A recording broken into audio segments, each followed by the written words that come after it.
Me interceptó un guardia y no quiso dejarme salir.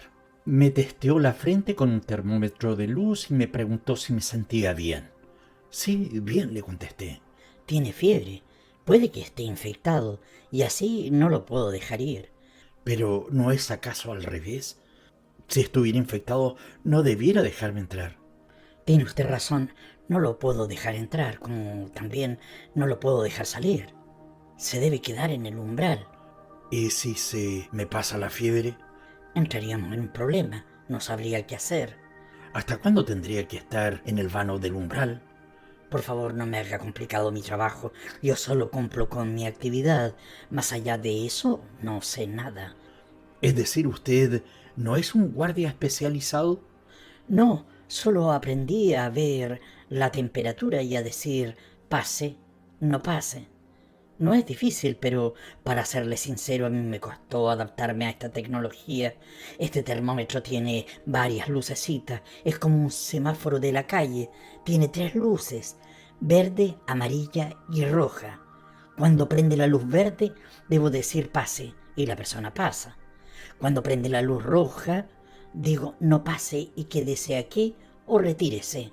Y la persona se queda esperando aquí o se va. El problema lo tengo cuando sale la luz amarilla. No sé qué hacer. Me agobia y debo tomar una decisión propia.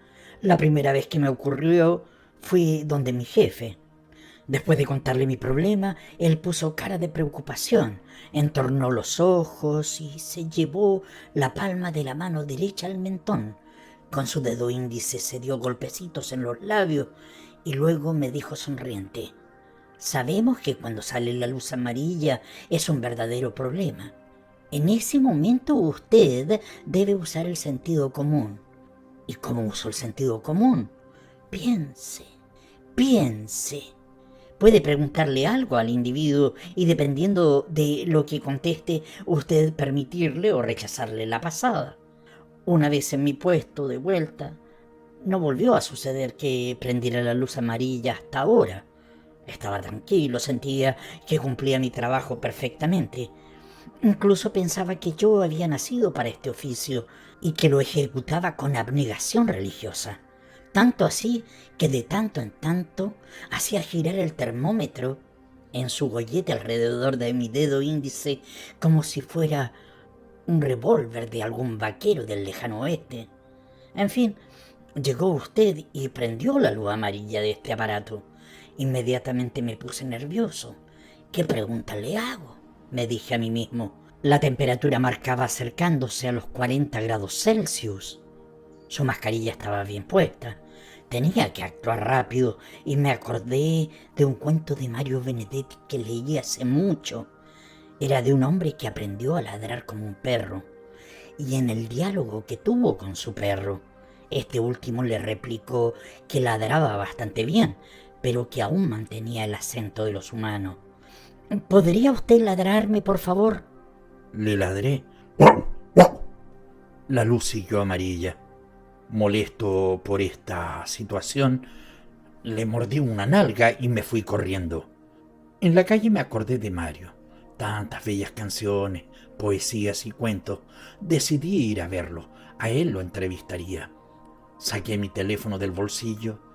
Entré a la aplicación Más Allá. Una vez en la plataforma apareció la casilla Ingrese el nombre del difunto. Escribí Mario y cuando escribía parte del apellido se rellenó solito Benedetti. Hice clic sobre él. En un instante estaba contactado con él. Mario, soy de Audioletras, quiero entrevistarte. Nos juntamos, ¿te parece bien en mi casa? ¿Que no puedes salir del cementerio? Entonces nos vemos allá. ¿Te parece bien en media hora? Ok. Hola, Mario. Discúlpame, me he atrasado un poco, es que el guardia no me quiso dejar entrar. Tuve que morderlo. Y fíjate que el guardia anterior no me quería dejar salir y también tuve que morderlo. Pero no soy un perro, a pesar de que parece que me estoy pareciendo un perro. Estoy ladrando. Dime una cosa, Gracias, gracias. No, no, no. Gracias a ti de que me hayas venido a ver, de que me hayas venido a visitar. Pasa, pasa. Sí, no sé si quiere entrar dentro del mausoleo o quiere que paseemos. Buena idea. Sería bonito hacerte la entrevista viendo las flores, viendo los jardines, las distintas criptas, los distintos nichos. Sería interesante.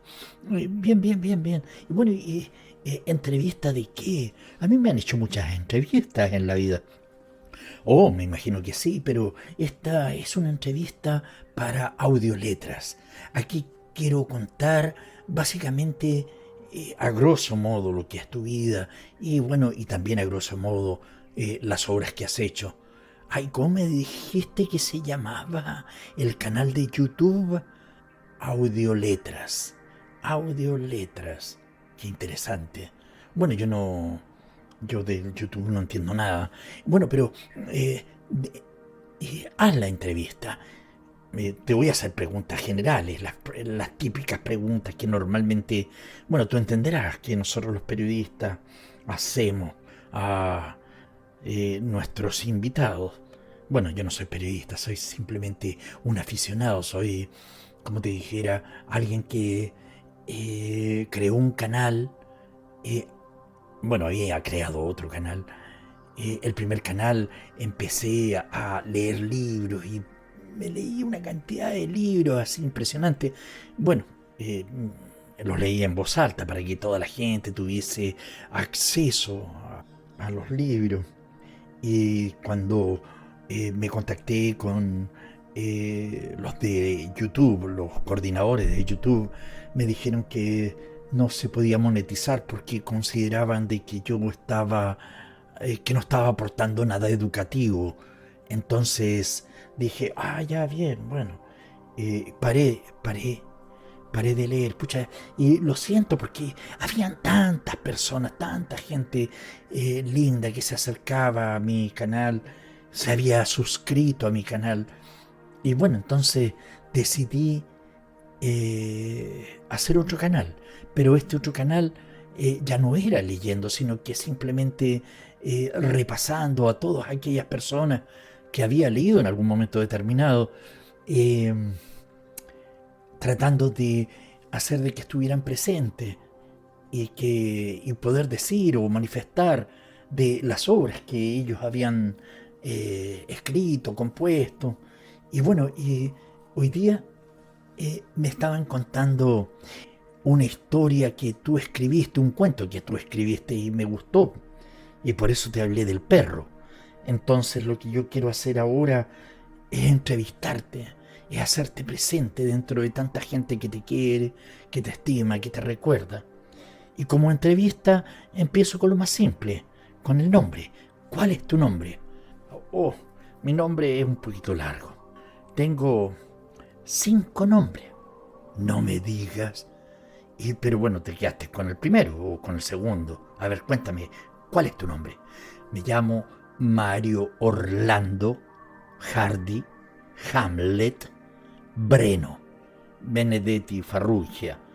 Uy, qué nombre más lindo y más largo. Te querían harto tus papios, oye. Sí, me quisieron mucho. Y dime una cosa, ¿y cuándo naciste? Oh, nací el 14 de septiembre de 1920. Harto tiempo atrás, en Paso de los Toros. Ajá. Y dime una cosa, ¿y cuándo moriste? Oh, morí en Montevideo, el día 17 de mayo del 2009. Bueno, a mí me llaman, yo fui nombrado como simplemente como Mario Benedetti, no, no te hagas problema, no es necesario que me digas ni Mario Orlando Hardy Hamlet Breno, no, no, no, no. ¿Y a qué te dedicaste, Mario? Bueno, fui escritor, me gustaba escribir. Y yo creo que es mi gran pasión. Oh, a mí también me gusta escribir. Bueno, escribía también, pero ahora me dedico solamente a leer. Ajá, qué bien. ¿Y me has leído todo? No sé si todo. Bueno, ahora lo vamos a saber. Ah, y bueno, ¿y solamente escribiste? Bueno, fui escritor, poeta, dramaturgo, dramaturgo de este Uruguay, de mi Uruguay. Fue integrante de una generación, de la generación del 45. Ahí también pertenecía Juan Carlos Onetti. Oh, sí, ¿sabes qué? A ese también lo quiero entrevistar. Me encanta. También estaba Idea Vilariño. Ah, no lo ubico, no lo ubico. Idea Vilariño, déjame anotarlo. Ajá. Ah, ¿y cuántos libros escribiste? Oh, escribí harto. Escribí más de 80 libros. Y varios de ellos fueron traducidos a distintos idiomas. Ajá. Fui también profesor de literatura en Uruguay. También colaboré en el semanario Marcha, por allá, bueno, hace harto tiempo, en los años 70. ¿En qué año? ¿De qué año vienes tú? Oye, perdóname. Sé de que la aplicación esa, más allá, la que tú aplicas, se nos ha concedido a todos los muertos, así que, pero no sabemos de qué año se viene. Ah, yo vengo del 2020, estamos finalizando el 2020. Imagínate, imagínate, allá yo sufrí el exilio por allá por el año 1970, 50 años antes. Y el exilio primero lo hice en Buenos Aires, después me fui a Lima, después lo pasé súper bien, pero súper bien en La Habana. Y estuve también en España y olé. Y bueno, y finalmente residía en Madrid, porque el español es el español. Y bueno, y en Montevideo. Desarrollé mucha actividad en el periodismo. Y bueno, y estuve muy metido en recitales poéticos, musicales, junto a intérpretes bien reconocidos, bien grandes. También la Nacha Guevara, qué linda mujer, qué buena cómico era, oye. Me encantaba la Nacha Guevara, con ella fuimos muy amigos. Y también con Juan Manuel Serrat, no sé si lo ubica. Sí, a ambos lo ubico. Bueno, he cultivado todos los géneros. Me inicié en la poesía, en libros como Poemas de Oficina, por allá por el año 1956. Es de tono cotidiano y existencial. También en los cuentos montevideanos. Ahí incursioné en el realismo, me encanta ese género, ¿no? De literatura. Eh, También me metí en el costumbrismo, pero principalmente en las clases modestas de la ciudad. En 1960 eh, ensayé la crítica político-social con El país de la cola de paja, hoy la cola de paja. Bueno, después la prohibieron los militares, pero después no la volvimos a reabrir, pero todavía se tiene recuerdo de ella. Después escribí novelas, la primera, La Tregua, en 1960, Gracias por el Fuego, en el 65. Eh, Ahí se emplea el realismo a la observación de los vicios sociales de las clases medias y de la sociedad de consumo. Después me politicé, te lo digo sinceramente, me politicé, me metí en narrativas en favor de las opciones de la guerrilla urbana, con El cumpleaños de Juan Ángel, que escribí en 1971, y Primavera con Una esquina rota, en el año 1982. Ahí incorporé el tema del exilio y el retorno en La casa y el ladrillo. Eso fue antes, 1977. Después Vientos de exilio, en 1982. La geografía, bueno, 1984. Y Las soledades de Babel, 1991. En la obra de teatro está Pedro y el Capitán, que compuse en el 79, 1979. Abordé la problemática moral de la tortura. Hoy tengo unos cuentos, pero que te hacen saltar sobre eso. He recogido una tarea crítica en varios aspectos. como letras del continente mestizo, de artes y oficios, el desexilio y otras conjeturas y crítica cómplice, así como también tengo algunas evocaciones autobiográficas en La borra del café. Bueno, y para finalizar, cuando ya estaba por decir, ya estaba viejo ya, eh, dejé creada la Fundación Mario Benedetti, para que mi obra continuase, pero no por mí, era básicamente por el testimonio de vida que había tenido, que había vivido, y así se pudiera apoyar la literatura y principalmente luchar por los derechos humanos, en especial por el esclarecimiento del paradero de los detenidos desaparecidos en el Uruguay. Me gustaría que habláramos de tus obras, ¿te parece bien? Oh, sí, sí. Es tu entrevista, tú me tienes que preguntar lo que quieras. Acá yo te sigo el juego. Si me interesa conversar contigo, porque hace tiempo que no converso con los vivos. Solamente he estado encerrado con los muertos. Es a ver, cuando estuviste en Cuba, ¿qué hiciste? Oh, sí, sí, sí. Cuando estuve en Cuba, eh, bueno, estuve 1 año y medio y la pasé lindo. Trabajé gozoso y vieras cómo me quería con la gente. Publiqué Cuaderno Cubano para dar mi testimonio político, poético, crítico, literario de esa convivencia con la experiencia revolucionaria del país. Está bien armada cronológicamente en este volumen, en el Cuaderno Cubano. Muestro las etapas de mi quehacer intelectual y social. Ojalá lo leas, te va a gustar. Te va a gustar, sí, sí, sí, te va a gustar mucho Cuba y su gente. Y después, bueno, no sé si leíste La Sirena Viuda. Es una antología, le di ese nombre, La Sirena Viuda.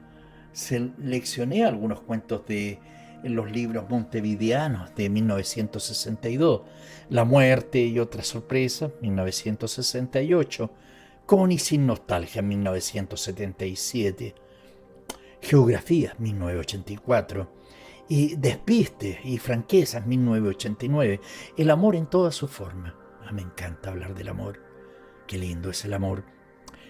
Eh, la vida, la muerte, los encontrarás como relatos que nos brindan la oportunidad del reencuentro con páginas queridas, o tendrás el placer del descubrimiento. ¿Y el mejor de los pecados? Ah, ahí tienes una selección de 10 relatos que se centran en el acto amoroso, a través de todas las edades, desde la adolescencia hasta la vejez. No podría vivir sin beber, sin jugar a cartas y sin... no recuerdo qué más, comenta irónicamente uno de los personajes de Guerra y Paz. Ese que más se disfruta en este álbum. Estamos hablando de lo que sienten dos cuerpos cuando se tocan, se exploran, o cuando ya en la vejez recuerdan el sabor del primer beso. Cuando los leas debes dejarte llevar y sentir tu propia piel, sentir tu pasión para seguir viviendo. El recorrido empieza con la historia de un hombre y una mujer que se conocen cuando niños. Luego viene el viaje, continúa hacia el noviazgo, el matrimonio, el placer de un encuentro furtivo y acaba con la carta de un hombre de 80 años dirigida a quien fue su primer amor, aquella chiquilla que le inició en el mejor de los pecados. Escucha, cierra los ojos y escucha, solo siente. ¿Estás listo? Aquí va. Escucha. Cada vez que te enamores no expliques a nadie nada. Deja que el amor te invada sin entrar en pormenores. ¿Lo captaste? ¿Te gustó? ¿Fue así? El escritor latinoamericano y la revolución posible. Sí, el libro comienza así, sin rodeos ni subterfugio. En 1930, algunos años después, de como unos 8, de publicar Trilce, César Vallejo refutaba, sin embargo, al surrealismo en estos términos. Mira, ahí está ladrando un perro. Bueno, no eres tú, ¿no? No, si no aprendí a ser perro. O no llegaste a ser humano como los perros, o perro como los humanos. Bueno, pero César Vallejo refutaba al surrealismo en estos términos. Breton se equivoca. Sí, en verdad ha leído y se ha suscrito al marxismo. No me explico cómo olvida que dentro de esta doctrina el papel de los escritores no está en suscitar crisis morales e intelectuales más o menos graves, es decir, en hacer la revolución por arriba, sino al contrario, en hacerla por abajo. Pero yo no me replanteo la cuestión sartreana del engagement, sino que profundizo, cuestiono la validez de estas revoluciones europeas imposibles, que han pasado la historia como momentos poéticos y llenos de vida, tanto como revoluciones fallidas. Al contrario de las revoluciones posibles y reales, como la cubana, que ha sido hecha por hombres reales e imperfectos, que han sabido que una revolución se mantiene día a día. También comento hábilmente cómo los artistas e intelectuales de Europa son con frecuencia capaces de reducir el binomio arte social a realismo socialista, cuando este fue solo una de mis manifestaciones, que además de fallida fue también europea. Todas estas cuestiones están ahora más en boga que nunca. Afortunadamente no van de mano de ideologías rígidas como lo hicieron en el pasado. Sin embargo, nos recuerdan que los artistas no viven en el vacío, no viven en laboratorios herméticos y aislados de la realidad. Y que si bien en países como México la maquinaria ha sido lo suficientemente exitosa como para mantener separados los temas del arte, los temas de la calle y la política, eso no quiere decir que estos temas no puedan, no deban estar juntos.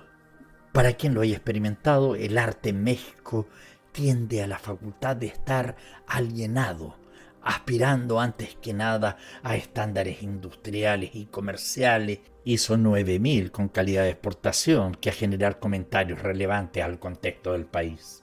Gracias por el fuego.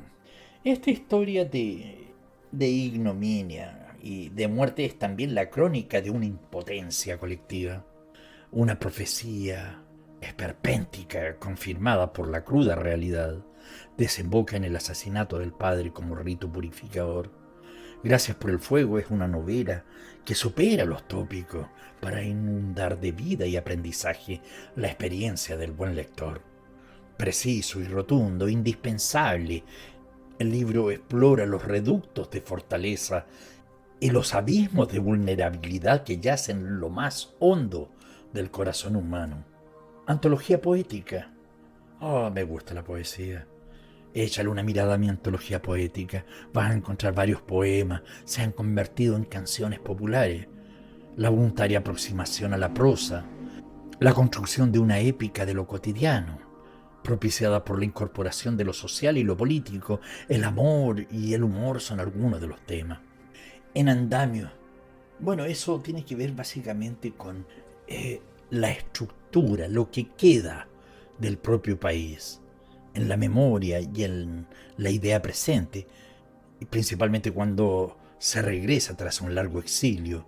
Andamios narra los encuentros y desencuentros de Javier Montes, que tras 12 años de exilio regresa a Montevideo con sus nostalgias, prejuicios y soledades. Javier va construyendo esos andamios que le permiten crear un mundo nuevo en el que caben todas sus esperanzas, su estructura fragmentaria de obra en construcción, en la que los elementos puestos en juego, diálogos, reflexiones, recuerdos, sueños, cartas y poemas, aparecen sueltos, te permitirá encontrar un edificio perfectamente acabado, el del desexilio. Respirarás ironía, crítica social, ternura y humor. En geografías hallarás al país de la nostalgia que a diario se restaura o se deforma en la imaginación. Lo escribí en el exilio español. Tendrás 14 cuentos y otros tantos poemas, agrupados en dúos afines. He puesto cada uno de esos pares bajo el resguardo de un membrete geográfico. Apreciarás el universo cotidiano a menudo traspasado por las lanzadas del sufrimiento. La tregua, esa es la obra que alcanzó mayor éxito de público. Es la cotidianidad, crisis rutinaria marcada por la frustración y la ausencia de perspectivas de la clase media urbana. Impregna las páginas de esta novela que, adoptando la forma de un diario personal, relata un breve periodo de la vida de un empleado viudo, próximo a la jubilación, cuya existencia se divide entre la oficina, la casa, el café y una precaria vida familiar dominada por una difícil relación con unos hijos ya que están adultos. Perplejidades de fin de siglo. En este libro reuní artículos, crónicas y conferencias sobre la actualidad. Primavera con una esquina rota. Bueno, ese es un testimonio profundo y dolorido de la enorme conmoción que los acontecimientos políticos provocaron en las relaciones personales. El Uruguay de la dictadura y el del exilio se mezclan, se conjugan en la imagen optimista de la primavera como un futuro promisorio. Rincón de haikus. Y está basado sobre todo en la sobriedad y la sinceridad. El haiku es un género poético de origen japonés que está compuesto con 17 sílabas y ordenado en 3 versos de 5, 7 y 5 sílabas. Requiere una expresión extremadamente concisa y da resultado de un sutil acuerdo entre el poeta y el espectáculo del mundo, de la apacible meditación frente a la naturaleza. Traté de hacerlo y me resultó bonito. Encerré en 17 sílabas y además con escisiones predeterminadas. Una sensación, una duda, una opinión, un sentimiento, un paisaje y hasta una breve anécdota. Empezó siendo un juego. De a poco uno va captando esas nuevas posibilidades de la vieja estructura. Así la dificultad formal pasa a ser un aliciente y la brevedad una forma provocativa de síntesis. Y terminó en una agradable obsesión. Me hablaste de El país de la cola de paja. Oh, sí, desde que la publiqué por allá en 1960, desató una tormenta, inmediatamente una tormenta literaria. Hugo Alfaro expresó: el país había efectuado una demolición de los prejuicios, la hipocresía, el no te meta de un Uruguay liberal que todavía vivía de renta en ancas de guerras ajenas. Arbitrario, saludable, apasionado, el libro había sido en su momento una piedra de escándalo para las buenas maneras montevideanas de entonces. Hubo quienes lo menospreciaron, eso sí. Otros destruyeron fácilmente alguna de sus falacias. Otros aún montaron en cólera y devolvieron ojo por diente. Sin embargo, a los lectores les encantó el estallido de la santa cólera que me dio. Me tenían por uno de los suyos. Hubieron sucesivas reediciones en la década del 60. Transformaron a esta obra en una de las más solicitadas, la última de las ediciones. La novena data de 1973, año en el cual se produjo un golpe de Estado en el Uruguay. Dicho evento ocasionaría la prohibición de mis obras en el país y tuve que exiliarme hasta el año 1985. El país de la cola de paja, pese a su lucidez y vigencia, no volvió a reeditarse. Por esta razón el libro se transformó en una especie de fetiche de ultratumba, un objeto de culto que es codiciado y acechado por todo aquel benedictiano fiel. Tal es así que español que viene al Uruguay, español que pregunta por el de la paja, es una obra que no ha muerto. Inventario 2 es la continuación o complemento de Inventario 1, que es poesía completa de 1950 a 1985. El Inventario 2 reúne todos los poemas que he publicado entre 1986 y 1991. Preguntas al azar, 1986. Yesterday y Mañana, 1988. Despistes y Franquezas, 1990. Y Las Soledades de Babel, 1991. Háblame de la colección antológica.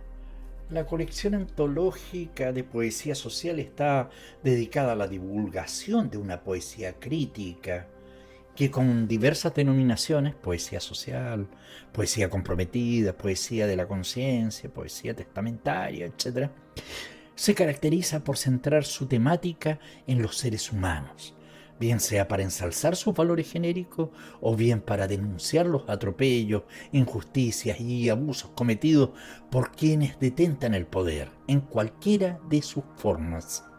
Poesía esta que no se evade de la realidad, sino que incide en ella con intención transformadora. Se entiende por ello que tal producción y sus autores hayan sido frecuentemente acallados, desprestigiados, censurados e incluso perseguidos por dichos poderes dominantes. Se trata, en fin, de una poesía no neutral, teñida por el compromiso ético de sus autores. Y Pedro y el Capitán, sí, es una obra que ha conmocionado al mundo por su crudeza y realismo. Es una denuncia contra la tortura, una de las peores ignominias que practican los mecanismos del poder, y una defensa esperanzadora de la dignidad y de los derechos humanos. Pedro es un preso político. Durante su encierro es acosado y torturado tanto física y psicológicamente por el capitán, enfrentados por causas contrarias en una batalla desigual. La víctima y el verdugo habrán de confirmar que hay valores eternos que ninguna fuerza represiva puede borrar. Cuentos completos. Este grueso volumen, porque es un volumen bastante grueso, incluye los libros de cuentos Esta Mañana, Montevideanos, La Muerte y otras sorpresas, con y sin nostalgia, geografía, despistes y franquezas. Los 3 primeros libros recogen historias urbanas de Montevideo, construidas a partir de la sencillez y la rutina de las vidas de oficina, los noviazgos de clase media, las penurias económicas y los sábados de cine. Sin embargo, a partir de Con y sin nostalgia, aparecen las torturas, la picana, el submarino, los militantes y los militares, el delirio de persecución y toda la violencia que cae de un momento a otro sobre una generación. Geografías es el libro de la nostalgia que produce el exilio, y Despistes y Franquezas recoge todos esos años de fuga, pero además regresa a las historias cotidianas y urbanas. Y por primera vez me pongo en la tarea de escribir relatos breves, de menos de una página, en los que las variaciones sobre la muerte y el tiempo están presentes. En La Borra del Café tenemos a Claudio, que retrocede hasta volver a ser un niño de 5 años y rescata del pasado las anécdotas, las personas y los acontecimientos históricos que marcaron su vida. A través de ese ejercicio fragmentario del recuerdo, me detengo en anécdotas que llaman a la reflexión, como reconocer claves presentes en la vida de un niño, de un adolescente o de un adulto. En La Muerte y otras sorpresas hay 19 cuentos impregnados de las sorprendentes atmósferas que envuelven la vida cotidiana, la soledad, las dificultades de comunicación, la conciencia de la muerte, la alegría de la vida o el paso del tiempo. Algunos de los temas incluidos en estos relatos que retratan sorprendentes atmósferas de la vida cotidiana. En Vivir Adrede, ¿nos traicionan nuestras propias huellas? ¿Qué diferencia hay entre un suicida inevitable y uno vocacional? A través de planteamientos como estos, Vivir Adrede reflexiona sobre la vida de los que aman y los que matan, de los que creen en Dios o le dicen adiós, de los que abrazan y de los que oprimen, del condenado a muerte y de aquellos cuya existencia es la condena. Cuando morí trabajaba en biografía para encontrarme con mis 62 poemas inéditos. Hay melancolía, pero con optimismo. ¿Por qué melancolía? Por la fugacidad de la vida, el paso del tiempo, la cercanía de la muerte. ¿Te arrepientes de haber muerto? Echo de menos la vida. Era tan linda. La vecina orilla. Este cuento es así, de momento está contando una conversación banal con un amigo y de repente la conversación cambia y te cuenta desgarradamente las torturas atroces físicas y psicológicas que el conversador sufrió, y tú te quedas turbado pensando en qué momento pasó de un tema a otro. Esta obra se lee en unas pocas horas. La descripción de las cárceles, persecuciones, arrestos y torturas de la dictadura uruguaya son descritas sin dar un descanso. La hipocresía de la sociedad, los que miran para otro lado, los que se adaptan al sistema y tratan de pasar desapercibidos, todo esto se condensa en apenas 50 páginas. Una hora con Roque Dalton. Bueno, esa es una entrevista que le hice al genial poeta salvadoreño, en la que se define el carácter de su obra, a propósito de la concesión del premio Casa de las Américas al citado escritor. Su contenido fue publicado en el Cuaderno Cubano y en la revista Marcha en 1969. El césped y otros relatos. Bueno, ahí les cuento la realidad donde reflexiono y opino, no sin cierta ironía. Mis personajes plasman la frustración de la clase media de Montevideo, siendo protagonistas de sorprendentes historias bajo lo cotidiano y común. Los relatos que ofrezco son los siguientes: Los Pocillos, La familia Iriarte, La noche de los feos, Miss Amnesia, Jules y Jean, Puentes como liebre, Triángulo Isósceles y El césped. Canciones del Masacá. Aquí compuse varias letras de canciones para ser cantadas y poemas que adapté a los menesteres de la canción, género por el que siempre me he sentido particularmente atraído. Dentro de mi habitual tesitura transité de lo cotidiano a lo épico, de la reflexión afectiva al compromiso político, sin perder en ningún momento ese estilo directo y entrañable que han colaborado a difundir por medio de la música artistas como Joan Manuel Serrat, Nacha Guevara y Amparo Ochoa. Poemas de otros. El cumpleaños de Juan Ángel es un territorio de novela invadido por la poesía. Estos poemas de otros, 1974, constituyen un territorio de poesía invadido por recursos narrativos y personajes de ficción. No obstante, si bien son poemas escritos a partir del punto de vista de personajes inventados, también me expreso a través de ellos. Los otros que invento son confidencias sobre aquello que desgraciadamente no me ocurre. Algunos poemas de otros tienen referencias políticas, pero en esos terminan siendo poemas de amor, tal vez como una forma de decir que la política puede ser una forma de amor, y que este no es un artículo suntuario, sino una necesidad vital del hombre, y que en los casos en que el ser humano no es capaz de colmar esa necesidad, la soledad es también un homenaje al prójimo. Botella al mar. Bueno, eso es un poema, es el poema que habla de que el mar es un azar. Qué tentación echar una botella al mar. Buzón de tiempo.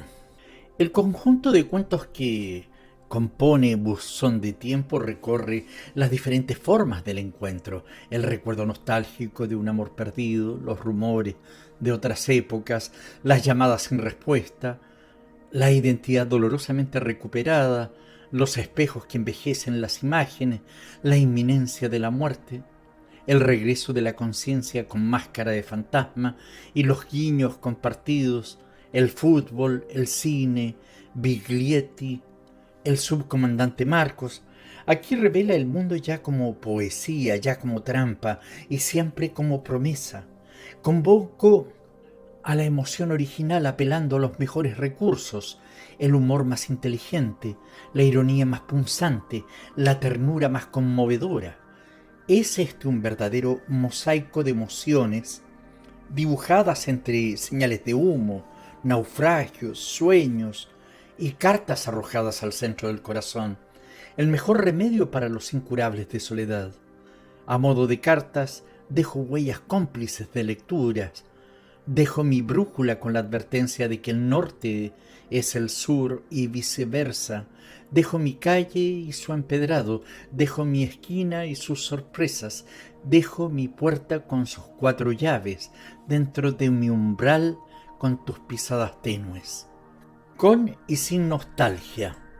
Bueno, Con y sin nostalgia reúne varios relatos, unidos por una temática familiar: la soledad, la comunicación, el amor, el desamor y el tiempo se unen a la preocupación por el exilio, la tortura, la solidaridad y la frustración, con una clara actitud ética, pero sin dejar de lado el humor y la ironía. Saco a escena unos personajes que trascienden su origen geográfico para convertirse, gracias a una hábil alquimia literaria, en elementos universales de un mundo en conflicto.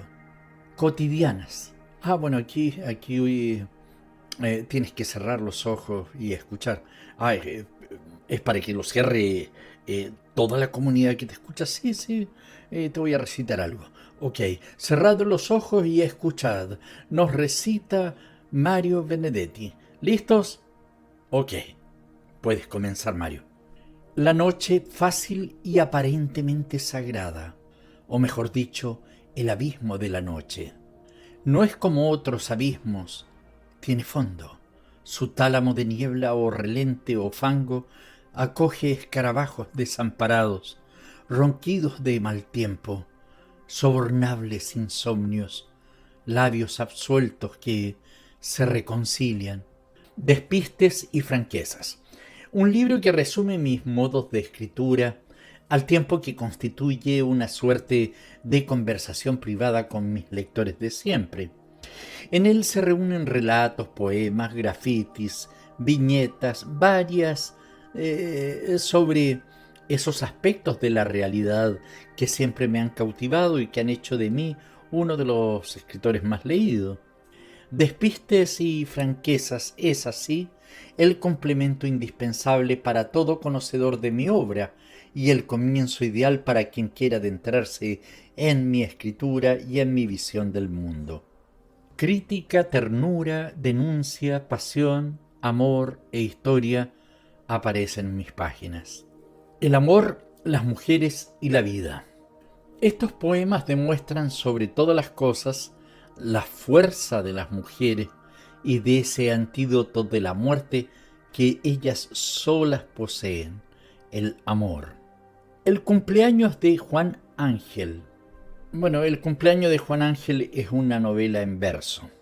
El protagonista, Osvaldo Puente, que más tarde se transformará en Juan Ángel, nombre de guerra, es el miembro de la decisiva clase media montevideana que celebra su cumpleaños, pero a medida que transcurren las horas en esa única jornada, va cambiando también la edad del personaje, que acabará integrándose en la guerrilla urbana.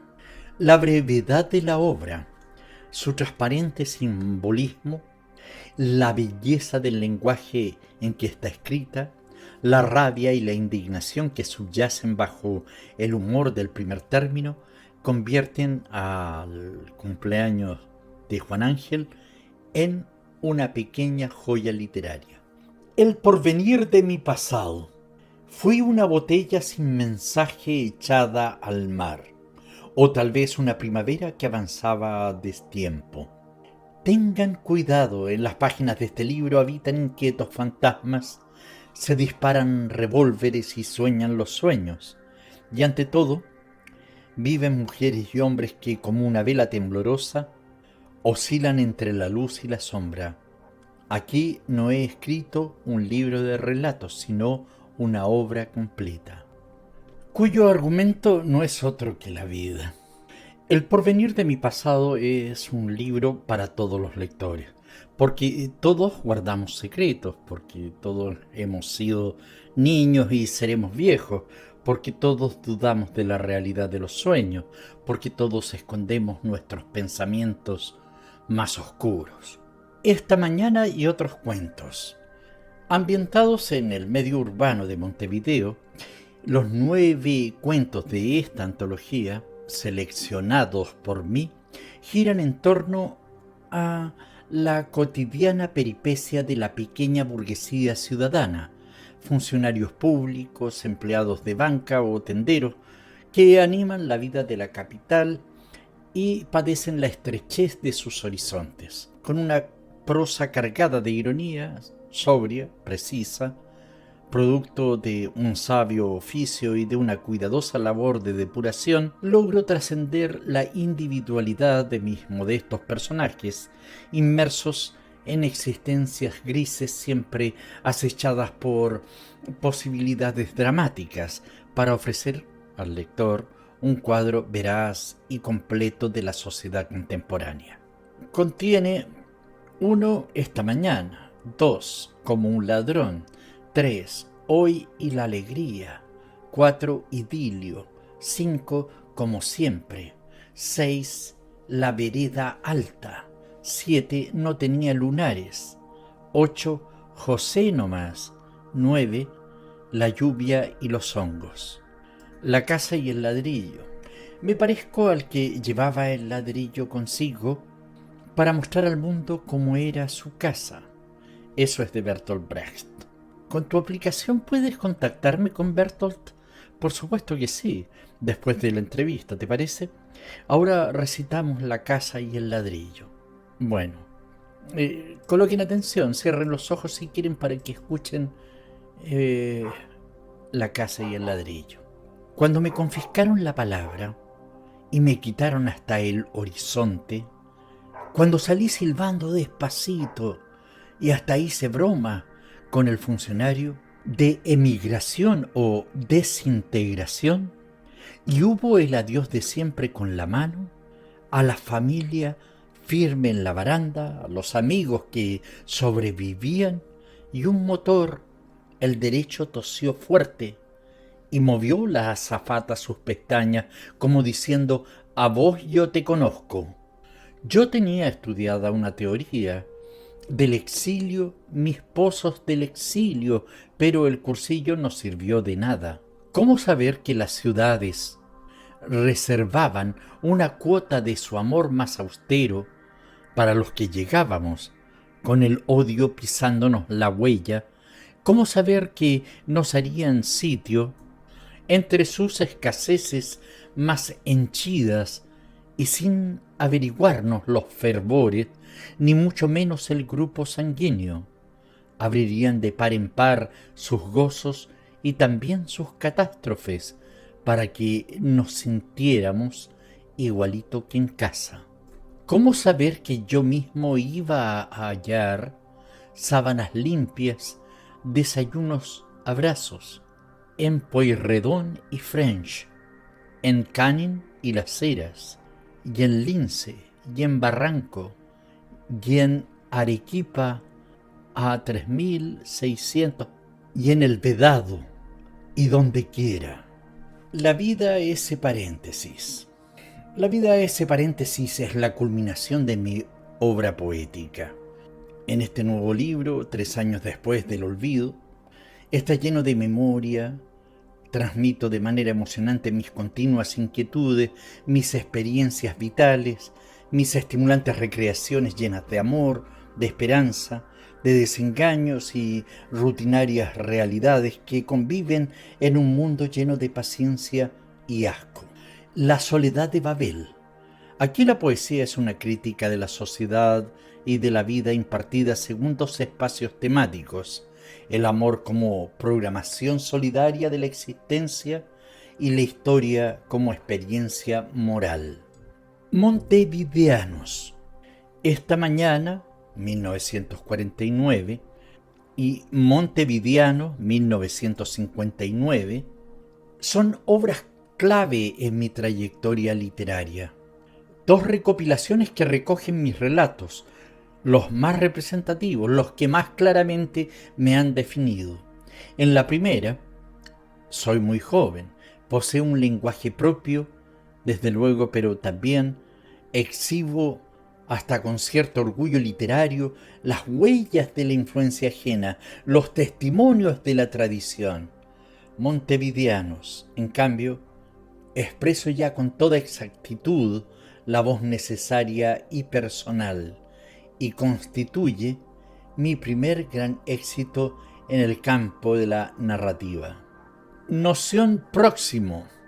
En los poemas de noción de patria y próximo prójimo, las contradicciones y los opuestos crean una sustancia que sólo la espontánea lucidez del poeta puede transformar en materia lírica. Fluida e irreverente, entrañable y humana, la temática de estos libros nos asoma a una visión del mundo cotidiano profunda y solidaria, inexorablemente justa. Poemas de la Oficina, 1956. No solo inauguraron mi difusión poética en el ámbito rioplatense, también rompieron con la poesía desasida y arcaica que se practicaba entonces en mi país, Uruguay.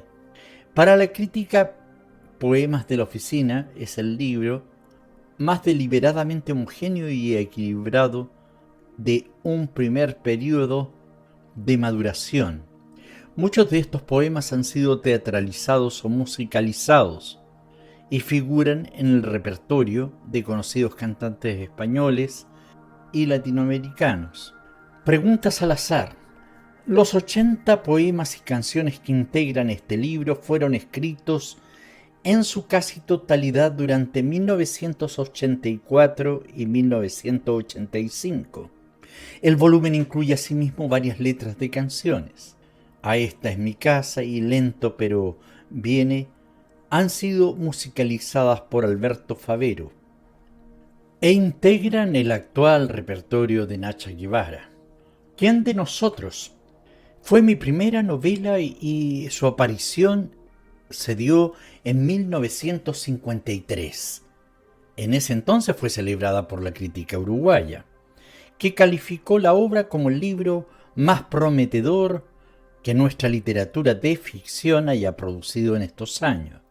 Desde entonces ha sido reeditada continuamente, pues su maestría en el realismo psicológico aborda, con un análisis inteligente y preciso, la historia de un triángulo amoroso que ahonda en la dimensión invisible de los hechos, esa que consigue atrapar al lector en una pregunta por la que se siente aludido. Pero, ¿quién de nosotros juzga a quién? Viento del exilio. Viento del exilio retrata en cada uno de sus poemas las distintas formas de la distancia. El ejercicio poético rescata también en estas páginas la esperanza del exilio, el fin de la partida y el regreso. Frases. La incertidumbre es una margarita cuyos pétalos no se terminan jamás de deshojar. Cuando tengo preocupaciones, miedos o una historia de amor, tengo la suerte de ser capaz de transformarlo en un poema. Sus labios eran una caricia necesaria. ¿Cómo podía haber vivido hasta ahora sin ellos? No sé tu nombre, solo sé la mirada con que me lo dices. Se oyen pasos de alguien que no llegan nunca. Nunca pensé que en la felicidad hubiera tanta tristeza. El amor es una palabra, un pedacito de utopía. En ciertos oasis el desierto es solo un espejismo. Se despidieron y en el adiós ya estaba la bienvenida. Es claro que lo mejor no es la caricia en sí misma, sino su continuación. Si el corazón se cansa de ver, ¿para qué sirve? Puedes venir a reclamarte como eras, aunque ya no serás tú. Es lindo saber que usted existe. En la razón solo entrarán las dudas que tengan llave. Lo cierto es que yo ignoraba que tenía en mí esas reservas de ternura. Es curioso cómo a veces se puede llegar a ser tan inocentemente cruel. Somos tristeza, por eso la alegría es una hazaña. Cuando los odios andan sueltos, uno ama en defensa propia. Que te quede bien claro, donde acaba tu boca, ahí empieza la mía. De todas aquellas manos, la suya era la única que me transmitía la vida. Me gustaría mirar todo de lejos, pero contigo. Yo quisiera ser yo, pero un poco mejor. Contra el optimismo no hay vacunas. Si habito en tu memoria, no estaré solo. Todas las noches me torturo pensando en ti. Ojalá que la espera no desgaste mis sueños.